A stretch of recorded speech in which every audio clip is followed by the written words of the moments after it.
one of the proudest things about us, and we had to make the messaging surround that, is that our graduates get rave reviews in the marketplace. So let me start at the point of having the highest absorption rate in the Caribbean.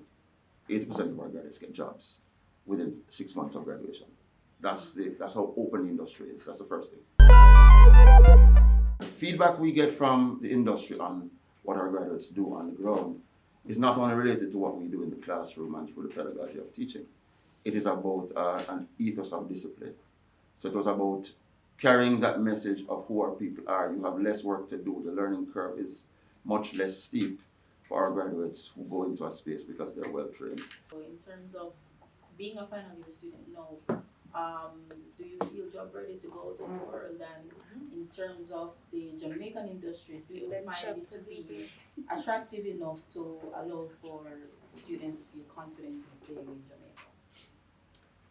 To answer that question, yes, I do believe that, because for me, I'm a four-year student as well, and the other day in February, I think we would have had a career fair where we would have had many industry players come in to interview students on the spot. So this would have allowed the students to be introduced to different companies that are related to the field that they're studying currently. So we would have companies like Pepsi for logistics students. We would have Celebration, and we would also have Maritime Authority of Jamaica, the Port Authority, Airport Authority, and many other companies coming in. And the different faculties, students from different faculties, the marine students, the engineering students, you'd have companies for them as well, and for the logistics students. And for me, I would have done many interviews, and I can say they went really well. Yes, they went really well, and the feedback that we got from these companies were, with the questions that they asked us was related to our fields, and we were able to answer that, which means that our lecturers are doing what they're supposed to be doing. We don't just get the knowledge from them, but they give us practical experiences as well. They ensure that they take us to the port so we can see what's happening, the action of everything that's happening, everything that they're teaching us, we can see it play out and know that, okay, this is not making sense, because hearing it is one thing, but seeing it puts everything into perspective. So yes, the jobs are here in Jamaica. We see that for ourselves, and the CMU is preparing us for them, and I feel prepared. I can say that for a fact. You often hear the saying that you read for your degree. The CMU allows us with hands-on knowledge also. So we don't only read for our degree, we get practical knowledge.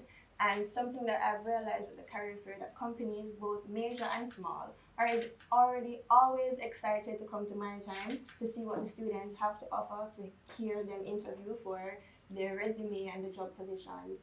And I believe that Jamaica has a lot to offer to the Caribbean University Maritime University students. So yes, there are jobs here and there are jobs worldwide also, but here in Jamaica is where I'll be staying personally to build our country. So I'm quite excited to be a final year student living the Caribbean Maritime University.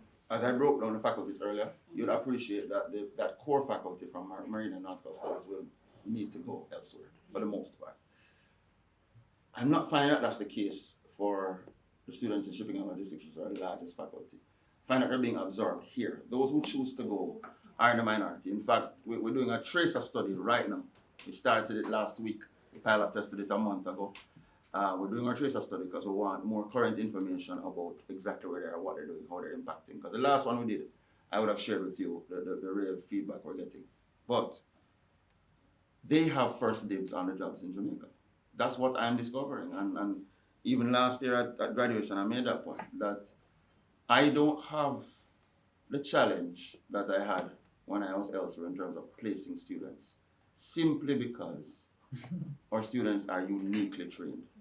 They're in niche spaces, but also with particular foundational skills. As I said before, people tend to, when they come in the organization, their ethos, their discipline, their approach, their perspective is already one that is, they're conscientious individuals who get the work done in the main. So we find that they have, those who choose to go are not forced to go. In other words, I'm not going overseas because there are no prospects here. I go because I choose to go. But if I wanted to stay, there are options here.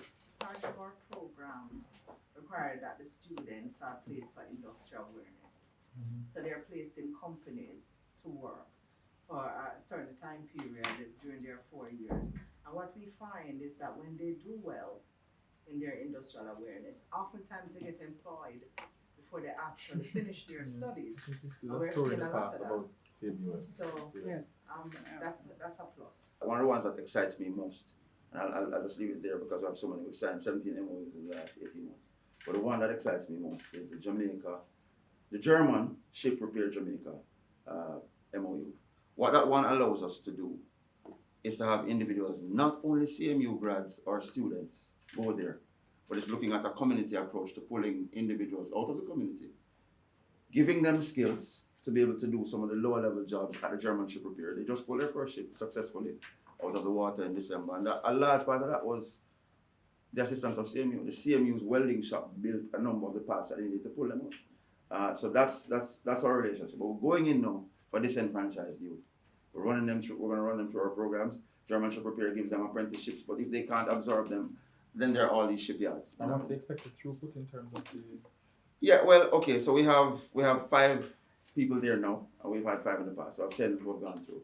And the intention is to get some, we haven't decided what the cap should be, but we really want it to be a national imperative. So we would like to get 20 individuals out of maybe, if we go the constituency route or we go, I'm not sure, but we want to have reach throughout the country.